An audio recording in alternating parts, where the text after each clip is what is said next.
राष्ट्रीय सुरक्षा सल्लागार अजित डोवाल रशिया दौऱ्यावर जाणार। अजित डोवाल 26 ते 29 मे पर्यंत रशिया दौऱ्यावर असणार। ऑपरेशन सिंदूर नंतर अजित डोवाल यांच्या रशिया दौऱ्याला महत्त्व।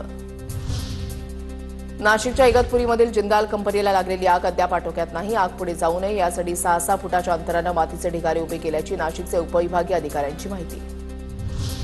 शाळेच्या पहिल्याच दिवशी मोफत पाठ्यपुस्तकं मिळणार। समग्र शिक्षा अभियानांतर्गत राज्यामधील 1 कोटी 1 लाख विद्यार्थ्यांना 16 जूनला मोफत पाठ्यपुस्तकं दिली जाणार। राज्यभरात 22 पोलीस उपायुक्तांच्या बदल्या। मुंबईमध्ये 3 नव्या पोलीस उपायुक्त दर्जाच्या अधिकाऱ्यांच्या बदल्या। गृह विभागाकडून आदेश जारी। शिक्षक भरतीसाठी उद्यापासून चाचणी परीक्षा होणार। 24 मे ते 5 जून दरम्यान चाचणी परीक्षेचं आयोजन।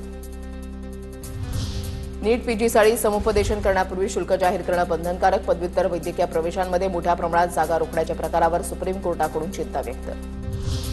कोल्हापूरच्या इचलकरंजी शहरामध्ये इलेक्ट्रिक पोल घरावर पडल्यामुळे घराचं नुकसान। कोणतीही जीवितहानी नाही। पावसाळ्यापूर्वी कामं पूर्ण करण्याचे आदेश असताना सुद्धा महावितरणचं दुर्लक्ष।